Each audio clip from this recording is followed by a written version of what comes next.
Romeo 10 उसकी 9 और 10 आयत को हम पढ़ेंगे। मेरी स्क्रीन पे हम उससे पहले इस वर्ड में पढ़ेंगे, उसके बाद हम एम्पलीफाइड में पढ़ेंगे। मैं चाहता हूं कि हम 2 वर्सेस,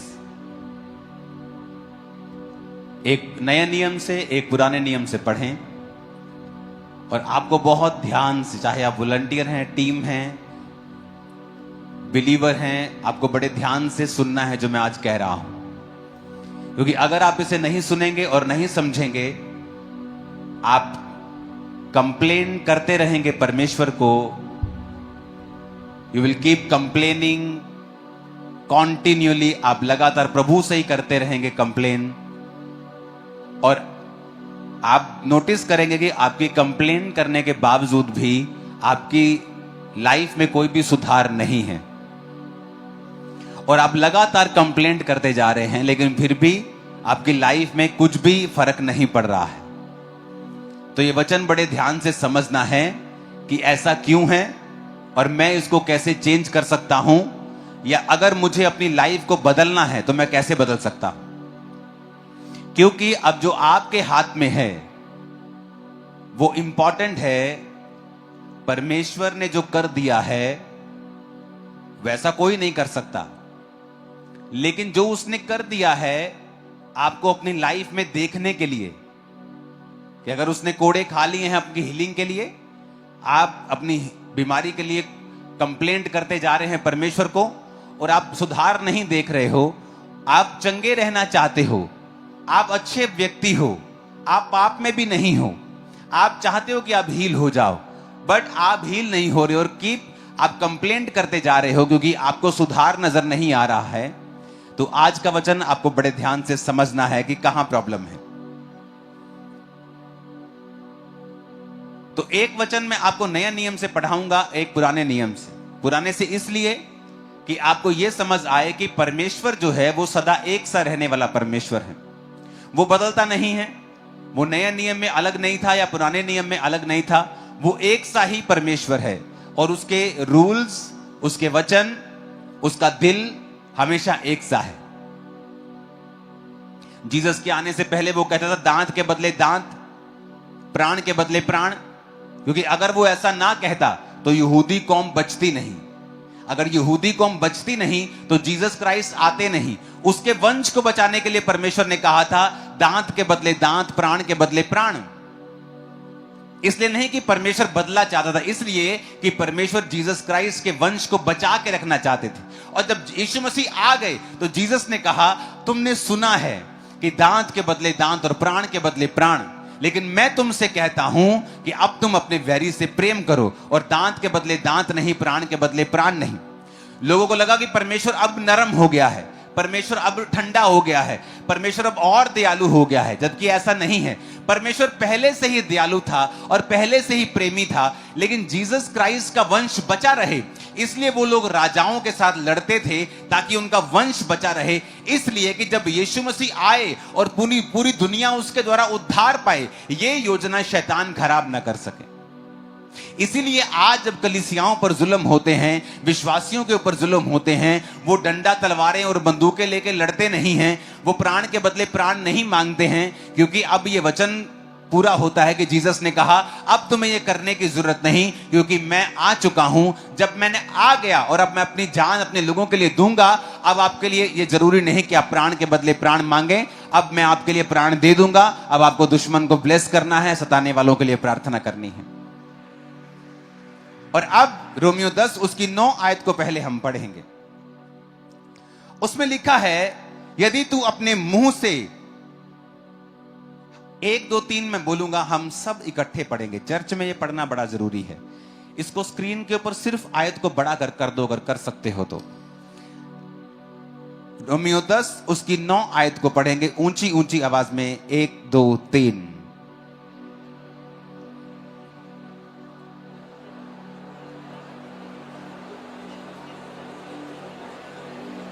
बिना हिले भी कर सकते हो तुम लोग, बिना हिले भी कर सकते हो। फिर से पढ़ेंगे 1 2 3। क्योंकि यदि तू अपने मुंह से यीशु को प्रभु जानकर अंगीकार करे और अपने मन से विश्वास करे कि परमेश्वर ने उसे मरे हुओं में से जिलाया, तो तू निश्चय उद्धार पाएगा। वेरी इंपॉर्टेंट, कितना सिंपल वर्ड है ये, वेरी सिंपल। लोग ऐसे ही पढ़ देते इसको। उसमें लिखा है that if thou shall confess, कि अगर तू अपने मुंह से यीशु को प्रभु जानकर अंगीकार करे और अपने मन से विश्वास करे कि परमेश्वर ने उसे मरे हुओं में से जिलाया, तो तू निश्चय उद्धार पाएगा। लिखा है thou shall be saved, तू निश्चय उद्धार पाएगा। यूनानी भाषा का 4982वां शब्द, इसको ओपन करेंगे। आपकी स्क्रीन पे है, जिसका मतलब है सोजो। अपने पड़ोसी को बोलो सोजो। इसका मतलब है to save, deliver, protect, heal, preserve, do well, be whole. Jesus ने कहीं कहीं कहा है बी मेड होल, यानी तू वैसा ही हो जाए जैसा तुझे बनाया गया था। ओ पास्टर जी, मेरे कान में बड़ा प्रॉब्लम चल रहा है। क्या हुआ? वो जो कान की नस होती है ना, उसमें से सुनना बंद हो गया है। अब डॉक्टर बोलते हैं कि पर्दा ठीक है लेकिन नस ही खराब है, इसका कोई ऑपरेशन नहीं हो सकता, कुछ नहीं हो सकता। बी मेड होल, जैसा तुझे बनाया था वैसा हो जा। हाँ, अब सुनने लगा है, मैं उस होल की बात कर रहा हूं। बी मेड होल यानी वैसा ही हो जा। सुनो ध्यान से, जब हम आधा अधूरा सुसमाचार देते हैं, हम बोलते हैं तू बचाया जाएगा, और पब्लिक को यह लगता है, कलीसिया को लगता है कि वो उद्धार की यानी आत्मिक मुक्ति की बात कर रहा है। वो सिर्फ यहां आत्मिक मुक्ति की बात नहीं कर रहा है। मैं जो बाइबल पढ़ रहा हूं, ये ओरिजिनल बाइबल है यूनानी भाषा की, जिसमें ओरिजिनल नया नियम लिखा गया था। लिखा फिर से पढ़ेंगे 9 आयत को, उसको आधा लगा के रखो कि अगर तू अपने मुंह से यीशु को प्रभु जानकर अंगीकार कर और मन से विश्वास करके प्रभु ने उसे मरे हुओं में से जिलाया, तो तू निश्चय उद्धार पाएगा। सोजो को लगाना यहां। उद्धार का प्लीज स्लो जूम आउट करो इसे, प्लीज दिमाग कम लगाओ, थोड़ा सेटिंग से। सोजो का मतलब है टू सेव, बोलो सेव, डिलीवर, प्रिजर्व, फिर सेव, डू वेल यानी तो अपनी जिंदगी में भला करे, बी मेक होल यानी तू कंप्लीट हो जाए, हील तू चंगा हो जाए, डिलीवर तू छुटकारा पाए। यानी जब परमेश्वर आपसे साल्वेशन की बात कर रहा है, उद्धार की बात कर रहा है, he is not only talking about your spiritual salvation, सिर्फ आपकी आत्मिक मुक्ति की वो बात नहीं कर रहा कि तू बेटा तू उद्धार पाएगा, स्वर्ग चला जाएगा। धरती पे जहां तू नरक काटता हो, धरती पे तुझे श्राप पड़े हो, तू बीमार हो, तू पूरी तरह से चारों तरफ से बीमारियों से, मुसीबतों से, परेशानियों से घिरा हुआ, मुझे कोई लेना देना नहीं है, मैं तुझे स्वर्ग लेके जाना चाहता हूं। अगर हमें यहां कुछ देखने को नहीं मिलता है, तो कौन गारंटी देता है कि ऊपर जाके स्वर्ग है? परमेश्वर आपको यहां पर अब भी जीवन देता है, वो आपको अनंत जीवन देता है। वो आपको यहां की बात कर रहा है। वो कह रहा है कि हां मैं तुझे सेव करूंगा, लेकिन तुझे डिलीवर करूंगा, प्रोटेक्ट करूंगा। सोजो का मतलब है इब्रानी भाषा, यूनानी भाषा का शब्द है साल्वेशन, उद्धार। मैं तुझे प्रोटेक्ट करूंगा, मैं तुझे सुरक्षित करूंगा, मैं तुझे डिलीवर करूंगा, मैं तुझे चंगा करूंगा, तू अच्छा करेगा। Do well, you will do well in your business, तुम अपने बिजनेस में अच्छा करोगे, तुम अपने कैरियर में अच्छा करोगे। बी मेक होल, तुम कंप्लीट हो जाओगे, तुम पूरे हो जाओगे। जो अधूरी चीजें हैं तुम्हारी लाइफ में वो खत्म हो जाएंगी।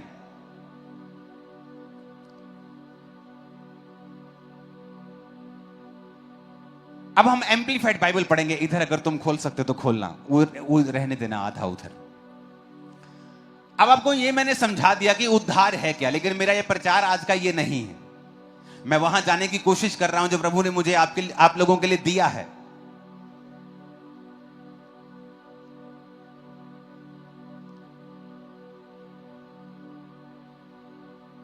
9 आयत को हम पढ़ेंगे फिर से।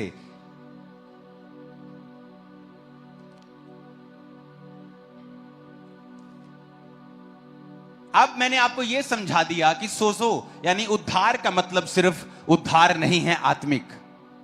उसका पहला मतलब है टू सेव यानी आत्मिक उद्धार। फिर कहता है डिलीवर छुटकारा, प्रोटेक्ट सुरक्षा, हील चंगियाई, प्रिजर्व सुरक्षित करना, फिर सेव सेल्फ डू वेल अच्छा करना, बी मेक होल कंप्लीट हो जाना। यह है कंप्लीट उद्धार। क्योंकि हमारा परमेश्वर सिर्फ बातें करने वाला परमेश्वर नहीं है। उसने आदम को बनाया, गार्डन में रखा, काम करने दिया, उसने आपके हाथों को कमाने की शक्ति दी। सब कुछ परमेश्वर का बनाया हुआ है, सिस्टम उसका बनाया हुआ है। तो वो चाहता है आपके बच्चे अच्छे हों, कंप्लीट हों, होल हों, प्रोटेक्ट रहें, सुरक्षित रहें। आपके बिजनेस, आपकी लाइफ, आपकी फैमिली, आपकी मेंटल लाइफ। लोग कहते हैं प्रभु का मेरी मेंटल लाइफ से क्या, प्रभु को कोई है कंसर्न? Very much concern. बहुत से लोगों को पेट की प्रॉब्लम्स होती हैं और उनकी दवाई हल नहीं कर सकती, क्योंकि डॉक्टर बोलते हैं आपके पेट की जो दिक्कत है वो स्ट्रेस से जुड़ी हुई है। अगर आपको चिंता है तो आपका पेट बीमार रहता है। और जीसस क्राइस्ट ने बाइबल में कितने सैकड़ों बार लिखा है, मत डर, यानी कोई स्ट्रेस ना ले क्योंकि मैं तेरे साथ हूं। क्यों लिखा उसने? ताकि तुम्हें कोई स्ट्रेस ना रहे कभी भी और तुम कभी बीमार ना पड़ो।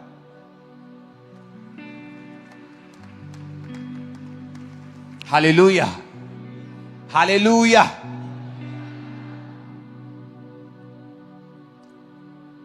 पिछले दिनों की स्टडी के दौरान मुझे मालूम हुआ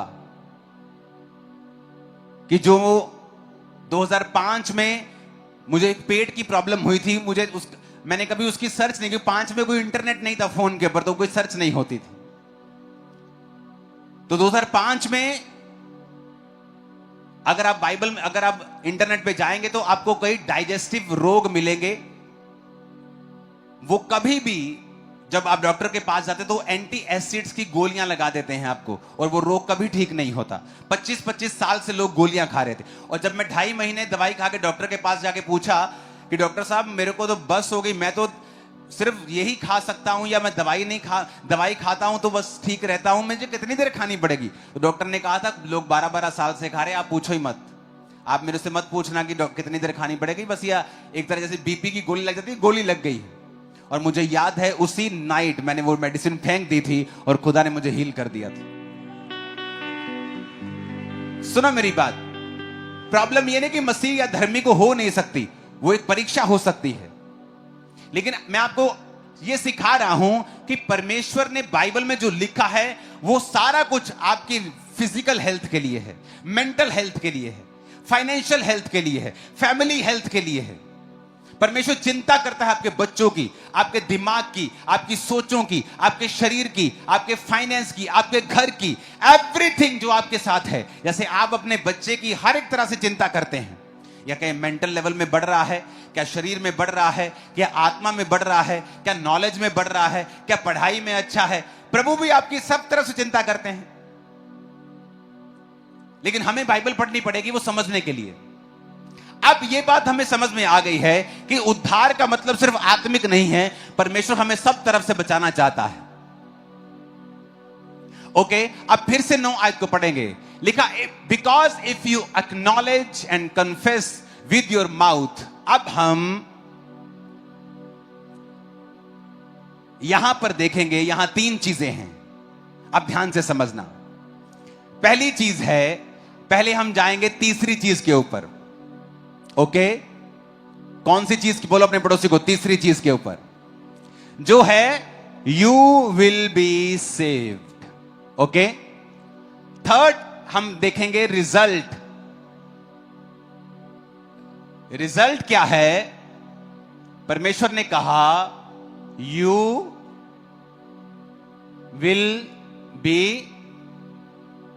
सेव्ड, मतलब you will be heal, you will be preserve, make whole, you will be delivered, you will be protected, समझ आई कि नहीं आई? क्योंकि ये उद्धार का मतलब है। मैंने ओरिजिनल बाइबल खोल दी आपके सामने। तो रिजल्ट क्या है कि ये रिजल्ट है इस आयत का। करना क्या है? अब देखेंगे करना क्या है।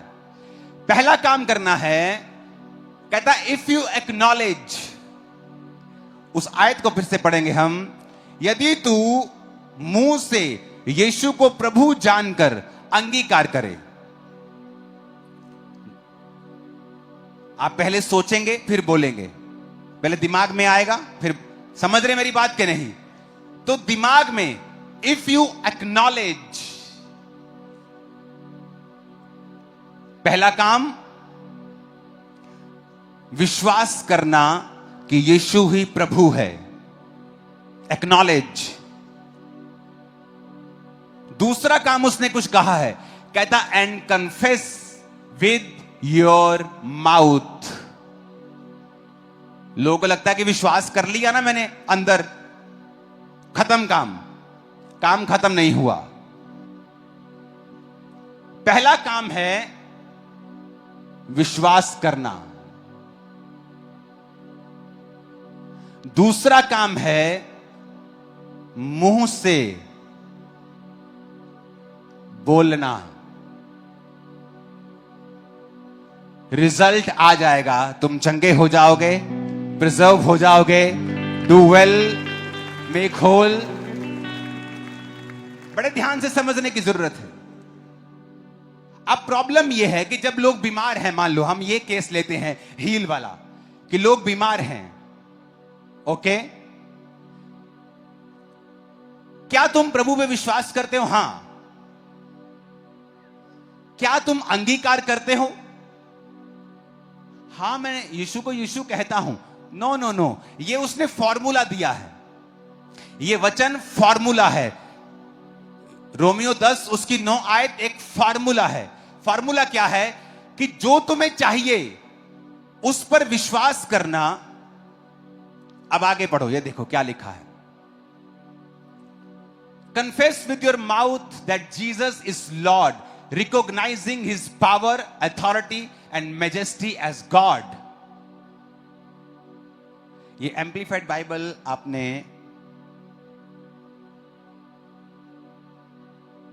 अलग खोली है, मेरे पास अलग है, इसका अलग वर्जन है, जिसमें लिखा है, उस इंग्लिश के वर्ड को पढ़ेंगे हम, अधेयर टू, और उसे स्क्रीन पे दिखाएंगे। अब ध्यान से समझना। पहला काम कहता एक्नॉलेज। अपने पड़ोसी को बोलो, पहला काम है विश्वास करना।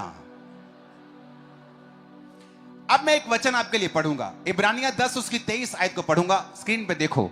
कहता आओ हम अपनी आशा के अंगीकार को दृढ़ता से थामे रहें।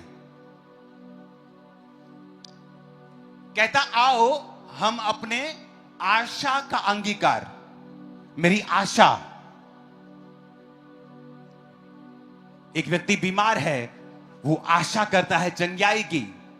कहता आओ चंगाई की उस आशा के अंगीकार को, सिर्फ आशा को नहीं, दिमाग में सिर्फ विश्वास है और तुम चर्च आ रहे हो, कहता ये काम नहीं बनेगा तुम्हारा। कहता आशा के अंगीकार को दृढ़ता से थामना है। अंगीकार कैसे करोगे? जिस मुंह से तुम गालियां निकालते हो, पड़ोसी से लड़ते हो, चुगलियां करते हो, चिकड़ चिकड़ पै पै पै पै पै करते हो, कहता उस मुंह को मेरे अंगीकार के लिए अगर इस्तेमाल करोगे, हील भी हो जाओगे, डिलीवर भी हो जाओगे, डू वेल, मेक होल, तुम कंप्लीट भी हो जाओगे, सुरक्षित भी हो जाओगे। कहता आओ हम अपनी आशा के अंगीकार को दृढ़ता से थामे रहें। जीसस क्राइस्ट पहाड़ के एक पेड़ के पास के जाते हैं और पेड़ पे फल नहीं होता। यीशु कहते सूख जा, तेरा फल आज के बाद कोई ना खाए। शाम को जब सुबह को चेले वहां से आ रहे होते हैं तो कहते प्रभु जिस पेड़ को तूने श्राप दिया वो सूख गया। प्रभु उनसे एक बात कहते हैं, मरकुस 11 उसकी 23 आयत। यीशु ने कहा मैं तुमसे कहता हूं, जो कोई इस पहाड़ से कहे तू उखड़ जा और समुद्र में जा पड़, अपने मन में संदेह ना करे वरन प्रतीति करे कि जो कहता हूं हो जाएगा, वो उसके लिए वही होगा। फिर से पढ़ो इस आयत को, बोलो अपने पड़ोसी को कि जो कोई इस पहाड़ से कहे, पहाड़ को देखकर सोचे नहीं, उसे कहे। आज कलीसिया क्या करती है, जब बीमारी का पहाड़ उसके सामने आता है, ए डॉक्टर बोलता है ले तेरे को 3rd स्टेज कैंसर है, तेरे को ले पहाड़ तेरे मोरे खड़ा कर दिया। अब जीसस ने कहा 2 काम तुम कर सकते हो, या तुम जीसस के पास आकर रोओगे, प्रभु मेरे साथ ऐसा कैसे हो सकता है, मैं ऐसे कैसे हो सकता हूं, तुझे दिखता नहीं है क्या, मैं टाइदर हूं, मैं प्रेयरफुल हूं। पर जीसस ने ऐसा करने के लिए नहीं कहा है। मूसा गलती कर रहा था, और मूसा ने जब सामने लाल समुद्र था और पीछे सेना थी, और जो मूसा दुहाई दे, और प्रभु कहता है ए मूसा क्यों दुहाई दे रहा है मेरी तू, और परमेश्वर ने उसे डांटा। आप इमेजिन आप प्रेयर करने गए हैं और प्रभु आपको डांट रहे हैं। आज मैं प्रेयर करने गया हूं, मैं कौन सा शराब पी रहा हूं। कई बार आप अच्छा काम कर रहे हैं, आपका मेंटर तब भी आपको डांट देता है, क्योंकि आपको लगता है मैं तो सही कर रहा हूं, मुझे डांट क्यों पड़ रही है। तू सही अपने हिसाब से कर रहा है, लेकिन एक्चुअल में वो सही नहीं है। परमेश्वर ने कहा मूसा जो लाठी तेरे हाथ में है उसे लेकर समुद्र के सामने जा और उसे 2 भाग कर दे। मैंने तुझे पावर दी है, मेरे सामने दुहाई देने का समय नहीं है, एक काम करने का समय है। जीसस ने डायरेक्टली कहा है यहां पर कि speak directly to the problem, not to God. कि जब प्रॉब्लम तेरे सामने आए तो मुझसे नहीं कहना है, प्रॉब्लम से बात करनी है। फिर से पढ़ो, मैं तुमसे सच कहता हूं जो कोई इस पहाड़ से कहे, किससे, इस पहाड़ से कहे कि उखड़ जा समुद्र में जा लग, इम्पॉसिबल काम है, पर कहता अगर तू विश्वास करेगा तो हो जाएगा। अगर तू मुंह से अंगीकार करेगा तो, अपने पड़ोसी को बोलो अगर तू मुंह से अंगीकार करेगा तो हो जाएगा, हो जाएगा यीशु मसीह के नाम में।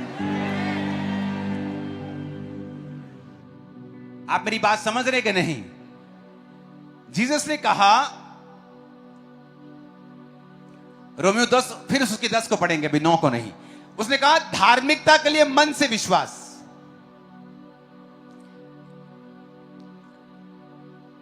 अपने पड़ोसी को बोलो धार्मिकता के लिए मन से विश्वास।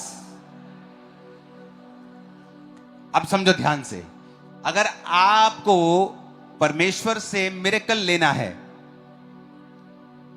आपको पहली बात प्रभु पे भरोसा रख, अपने शब्दों पे भरोसा नहीं रखना कि मैं शब्द बोलूंगा तो हो जाएगा। No no no no no, आपका भरोसा परमेश्वर के ऊपर है। कहता अगर तू धार्मिकता के लिए मन से विश्वास किया जाता है, अगर मान लो तुम शब्द बोल रहे हो पर तुम्हारी लाइफ धार्मिकता में नहीं है, तुम कॉन्टिन्यू पाप करते हो, कॉन्टिन्यू चोरी में हो, व्यभिचार में हो, कॉन्टिन्यूली परमेश्वर के वचन को तोड़ रहे हो, तो तुम धार्मिकता में नहीं हो एक्चुअल में। पहले तुम्हें धार्मिकता के लिए मन से विश्वास किया जाता है। वो मन का विश्वास चंगाई के लिए भी हो सकता है, छुटकारे के लिए भी हो सकता है। आपने एक वचन पढ़ा, परमेश्वर ने लिखा है कि नीति वचन में आप मान लो ऐसे ही बाइबल पढ़ रहे थे, मान लो आप में से किसी को या हम में किसी को नहीं, मान लो किसी और को किसी हड्डी का रोग है, हाँ, आपने वचन आप पढ़ रहे हैं, वो वचन में लिखा अपनी दृष्टि में बुद्धिमान ना होना, यहोवा का भय मानना, बुराई से अलग रहना, ऐसा करने से तेरा शरीर भला चंगा और तेरी हड्डियां पुष्ट रहेंगी। आप कहेंगे हड्डियां पुष्ट रहेंगी, परमेश्वर तो कह रहा है हड्डियां पुष्ट रहेंगी, मेरी तो हड्डियां कड़कड़ कड़कड़ कर रही हैं, हड्डियां कैसे पुष्ट हैं। तो परमेश्वर ने जो कहा है ये उसकी विल है, ये उसकी इच्छा है कि आपके साथ हो, और उसने उस इच्छा के लिए क्रूस के ऊपर जान दे दी है। और अगर आप चाहते हैं कि ये इच्छा आपकी लाइफ में पूरी हो, तो आपको पहले मन से विश्वास करना पड़ेगा, एक्नॉलेज करना पड़ेगा। फिर 9 आयत को आएंगे, बिकॉज इफ यू एक्नॉलेज, अपने पड़ोसी को बोलो जोर से, इफ यू एक्नॉलेज। फिर से बोलो अपने पड़ोसी को, इफ यू एक्नॉलेज। मतलब उस वचन को एक्नॉलेज करना पड़ेगा। उस वचन जो परमेश्वर ने तुम्हारे विषय में, तुम्हारी हीलिंग, तुम्हारी डिलीवरेंस, तुम्हारी फाइनेंशियल ब्लेसिंग के विषय में कहा है, उसको एक्नॉलेज करो, उसको अलग कर लो। आप बाइबल में कहीं आप पढ़ रहे हो, आपके संतान नहीं है, बेबी नहीं है, और आपने बाइबल में लिखा गर्भ का फल यहोवा की ओर से प्रतिफल है, परमेश्वर तेरे वंश को बचाएगा, पराक्रमी करेगा। यह आपके लिए एक्नॉलेजमेंट है, यह आपके लिए हरी झंडी है कि परमेश्वर चाहता है मेरे बेबी हो। आप उस वचन को एक्नॉलेज करेंगे। एक्नॉलेज करने के बाद, उसे छांटने के बाद, उसे अलग करने के बाद फिर कहता and confess with your mouth, with your lips. उसे फिर दिमाग में नहीं रखना, उसका अंगीकार करना है। उस वचन के ऊपर फाइट करनी है, उस अंधेरे के ऊपर रोशनी बोलनी है, और बोलना है कि मेरा गर्भ फल लाएगा, यह फल रहित नहीं रह सकता। यीशु के नाम में फल लाए, मैं एक सुंदर बेटे और बेटी की मां बनने वाली हूं। आपको बोलना पड़ेगा, आपको बोलना पड़ेगा, आपको गरीबी के श्राप को तोड़ना पड़ेगा। साथ में धार्मिकता। धार्मिकता क्या है? वचन पे चलना, चाहे थोड़ा पैसा है टाइट देना, थोड़ा पैसा है चर्च में जाना, थोड़ा है तब भी गिरना नहीं, पाप नहीं करना। आपको धार्मिकता में रहना, क्योंकि धार्मिकता के लिए मन से विश्वास किया जाता है। रोमी 10:10 और लिखा उद्धार के लिए मुंह से अंगीकार किया जाता है। फिर वही बात वो कह रहा है, if you want to be healed, चंगाई के लिए मुंह से अंगीकार, सुरक्षा के लिए मुंह से अंगीकार। कितने मेरी बात को समझ रहे हैं? आप कंप्लेंट करते रहेंगे क्योंकि आप विश्वास कर रहे हैं, पर आप अंगीकार नहीं कर रहे हैं।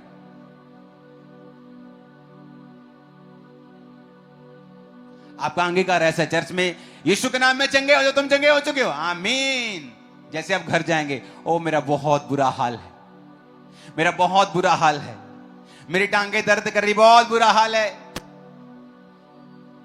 आपका अंगीकार एक सा ही है। अगर आप राजा के बच्चे हैं तो यहां भी राजा के बच्चे हैं, और जब घर चले जाएंगे तब भी राजा के बच्चे हैं। हमारा अंगीकार जैसा है वैसा ही प्रभु कहता है तुम्हारे साथ होगा, क्योंकि उद्धार के लिए मुंह से अंगीकार किया जाता है। और अगर बीमारी लेनी है तो भी मुंह से अंगीकार ही करना पड़ेगा। मैंने अपनी लाइफ में टैलेंटेड लोग देखे हैं, वेरी टैलेंटेड, अन्य जाति होने के बावजूद भी मसीहियों जितने, कईयों मसीहियों से भी ज्यादा वफादार, पैसे में चोरी नहीं करते। मैंने अन्य जाति के लोग देखे, ना चोरी करते हैं, समझदार, पढ़े लिखे, लेकिन बिजनेस कामयाब नहीं हुआ। क्यों? क्योंकि वो जानते नहीं कि उनके मुंह में ताकत है। जब भी कोई बोलता है क्या हाल चाल है, कोई पैसा ना मांग ले, यार मंदा चल रहा है, क्या हाल है यार, बहुत काम खराब चल रहा है, पैसे ही नहीं। उनको वो झूठ बोल रहे, उनको लगता है कि शायद ये बोलने से लोग हमसे पैसा मांगने से दूर रहेंगे, पर वो अपनी लाइफ के ऊपर कर्ज डाल रहे हैं। क्योंकि आपको अगर उद्धार के लिए अंगीकार करना है तो बीमारी और शैतान के अटैक के लिए भी आपको मुंह से अंगीकार ही करना है। जब आपके हाथ में तलवार है, आपके हाथ में चाकू है, तो चाकू को नहीं पता कि उसको आलू काटना है कि गर्दन काटनी है।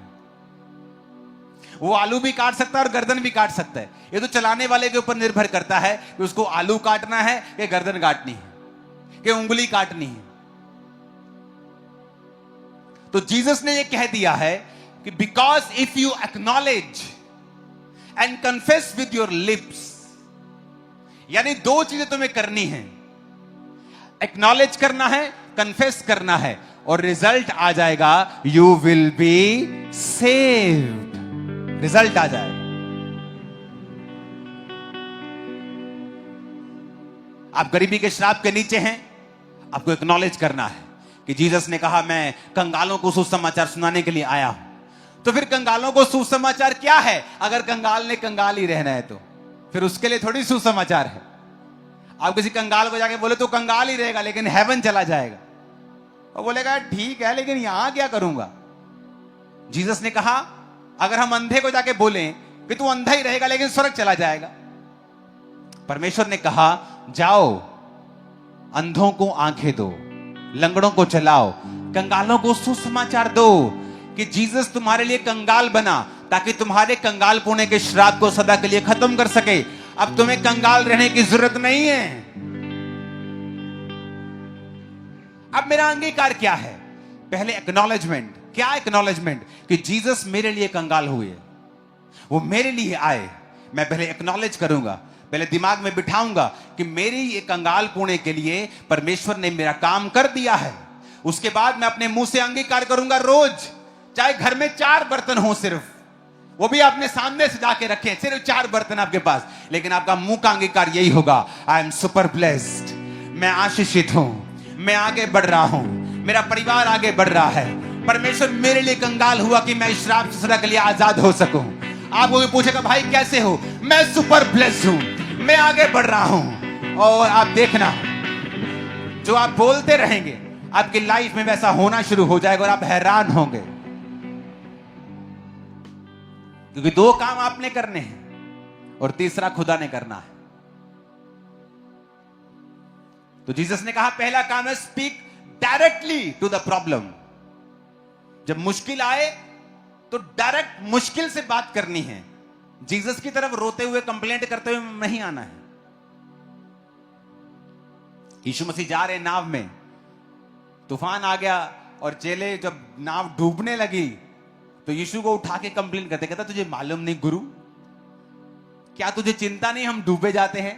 और जीसस उठ के उनको ये नहीं कहते कि हाँ हाँ पुत्र मैंने तेरी बहुत चिंता। जीसस उसको डांटते हैं और बोलते हैं हे अल्प विश्वासियों का तुम्हें अब तक विश्वास नहीं?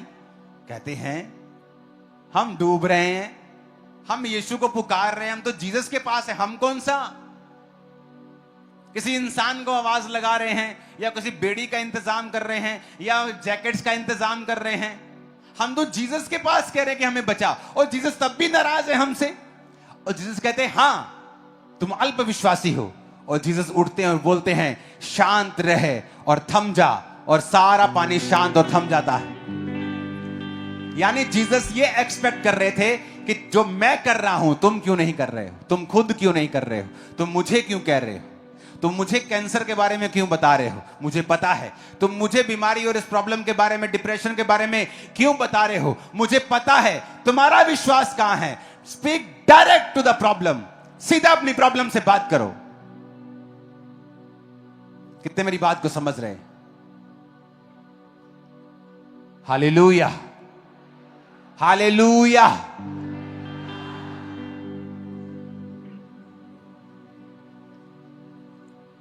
मरकुस 11 उसकी 23, 1 2 3 इकट्ठे पढ़ेंगे। सिर्फ यहां तक, इस पहाड़ से कहे तो उखड़ जा। 1 2 3।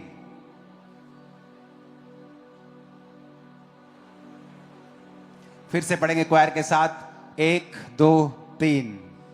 जो कोई इस पहाड़ से कहे तू उखड़ जा और समुद्र में जा पड़, और अपने मन में संदेह ना करे वरन प्रतीति करे कि जो कहता हूं वह हो जाएगा, तो उसके लिए वही होगा।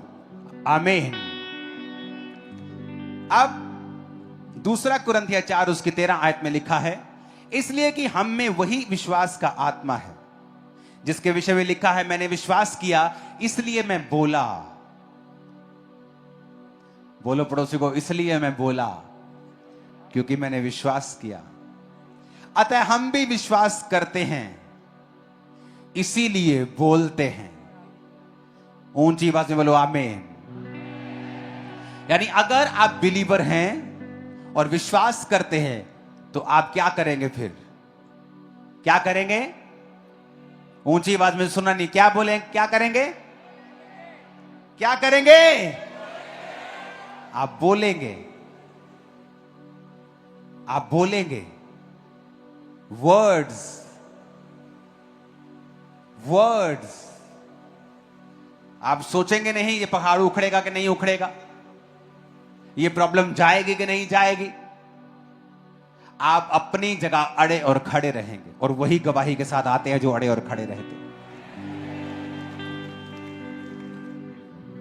अब पुराने नियम की एक आयत पढ़ते हैं हम, एक करेक्शन भी करेंगे साथ, और उसके पढ़ेंगे भी। यहोशू 1 उसकी 5 से लेकर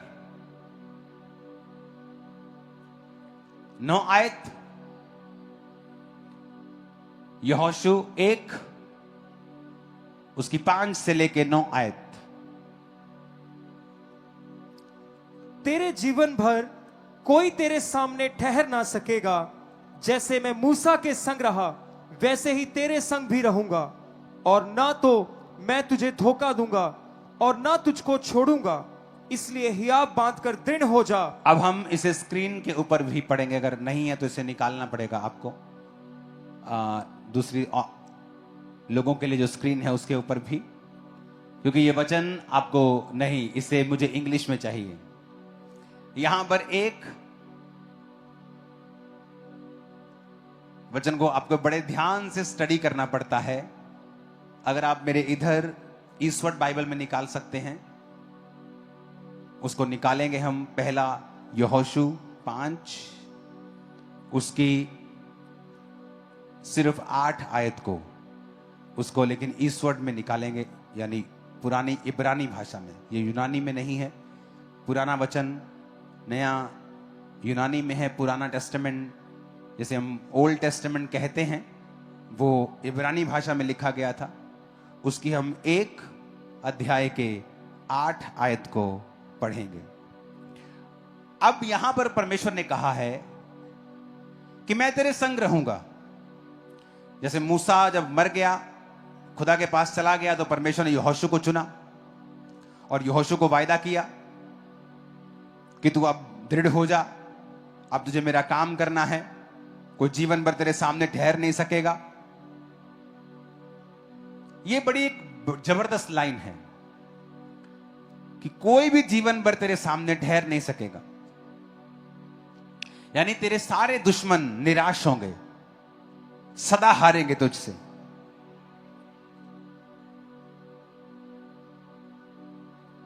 अब प्रभु ने उसे कुछ करने के लिए बोला, वो हम ओरिजिनल बाइबल में पढ़ेंगे।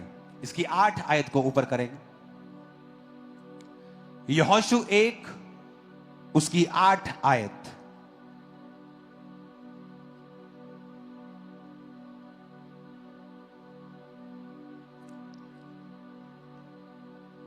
उसकी 8 आयत को निकालेंगे, ये 5 तक है। अपने स्क्रीन पे आप देखेंगे, वो बस ये बेस्ट है, ये जो स्क्रीन पे आपके आया है देखो। नीचे हिंदी में क्या लिखा है? व्यवस्था की ये पुस्तक तेरे चित्त से कभी ना उतरने पाए। फुल स्क्रीन पे देखेंगे इसको। और लेकिन ओरिजिनल भाषा में क्या लिखा है? The book of the law shall not depart out of thy mouth. Mouth के इन दोनों शब्दों को खोलेंगे, अगर आप खोल सकते हैं तो। कहता हिंदी में जब पढ़ते कहता चित्त से, चित्त नहीं है एक्चुअल में, रियल वचन लिखा है माउथ, स्टोमा।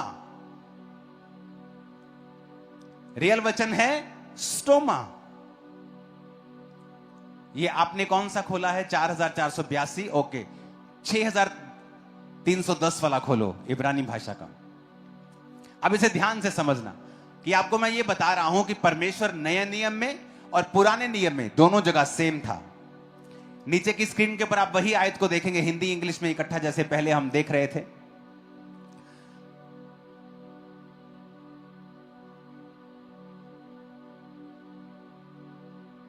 अपने पड़ोसी को बोलो, व्यवस्था की ये पुस्तक तेरे मुंह से,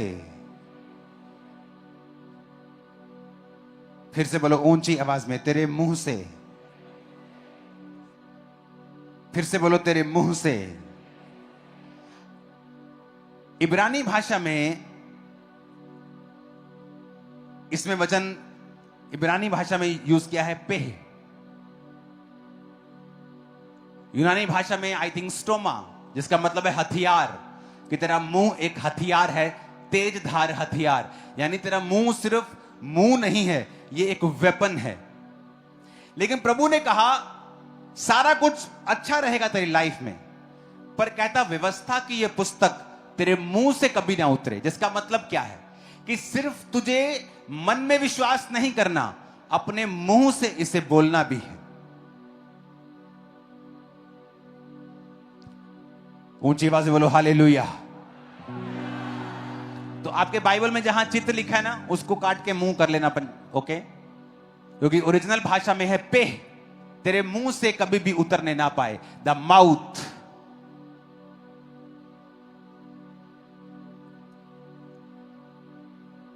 6310 शब्द, माउथ, तेरा मुंह। The book of the law यानी बाइबल शैल नॉट डिपार्ट, तेरे माउथ से अलग ना हो, डिपार्ट ना हो।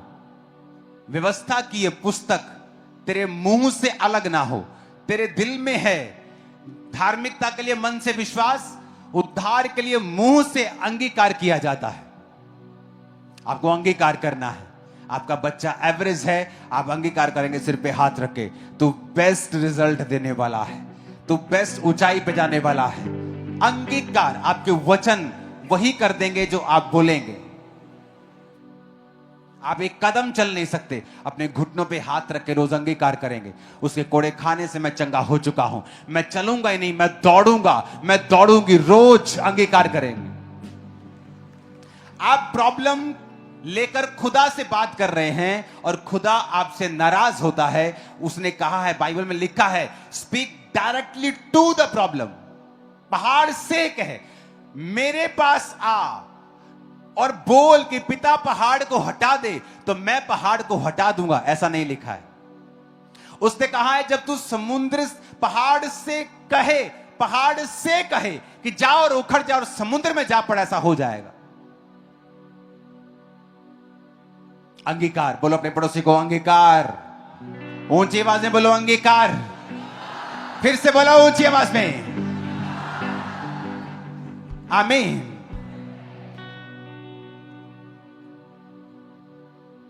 अगर आपका अंगीकार गलत है तो इमेजिन आप जीसस क्राइस्ट की बलिदान को व्यर्थ कर देंगे अपने लाइफ में। क्योंकि वो जेंटलमैन है, वो जबरदस्ती नहीं घुसता, इनवाइट करना पड़ता है उसे। अंगीकार का मतलब है इनवाइट करना। अंगीकार आप तभी करेंगे जब उस वचन को एक्नॉलेज करेंगे, जब उस वचन को आप मानेंगे, विश्वास करेंगे, तो आपके लिए वो धार्मिकता ठहराई जाएगी। जब आप एक्नॉलेज कर लेंगे, आप अंगीकार करेंगे। जब आप अंगीकार करेंगे, वो वचन आपकी लाइफ में पूरा होना शुरू हो जाएगा। आपका विश्वास बोले गए वचनों के ऊपर नहीं है, आपका विश्वास परमेश्वर के ऊपर है। आप परमेश्वर की इच्छा के साथ साथ चल भी रहे हैं, आप पाप में नहीं हैं।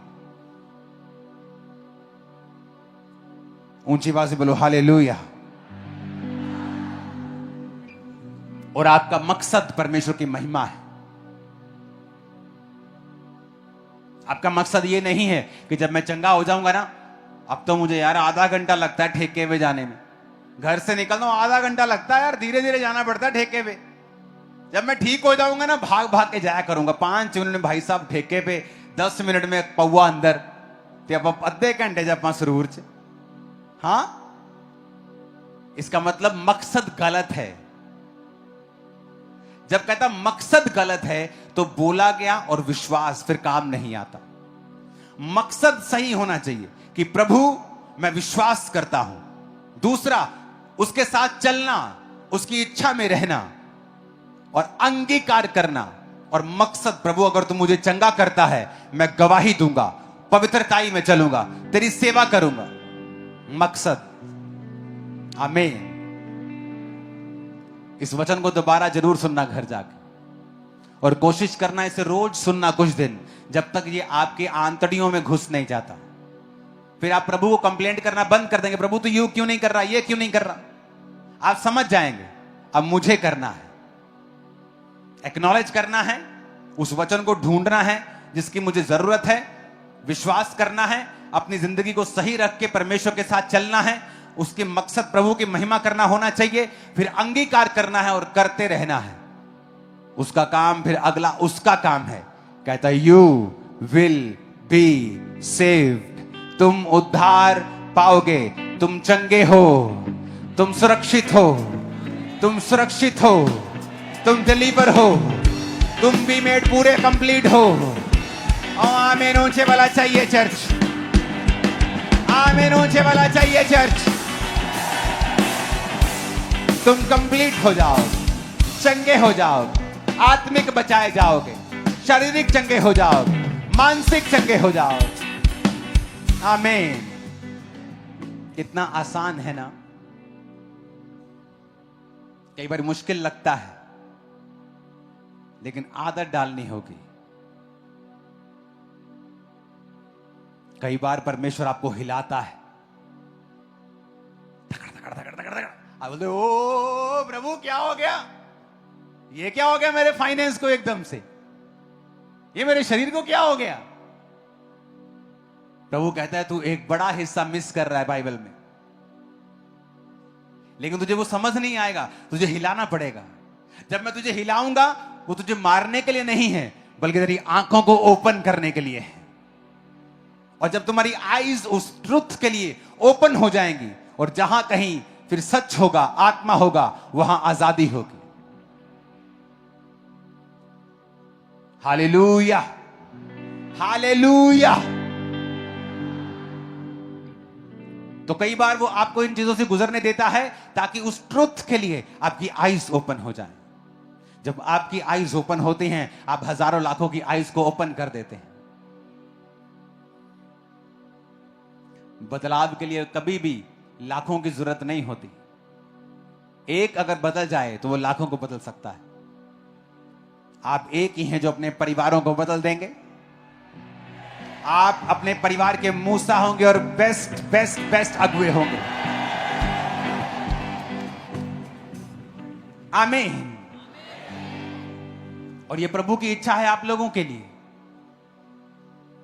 आप किसी भी कंडीशन में हो, राइट वर्ड्स चुनिए और उन्हें बोलिए। ये इंटरनेट वाला सरमन नहीं है कि स्पीक पॉजिटिव, नहीं नहीं नहीं, वर्ड बोलना है, पॉजिटिव की बात नहीं कर रहा हूं। वचन, वचन एक्नॉलेज करना, मेरे लिए क्या हो चुका है। बाइबल पढ़ेंगे आपको एक्नॉलेजमेंट मिलती है। बाइबल ही नहीं पढ़ेंगे आपको मालूम ही नहीं आपके लिए क्या हो चुका है। चाहे आपको पता हो, लेकिन वो वचन कभी जीवित नहीं होगा। अपने हाथों को उठाओ।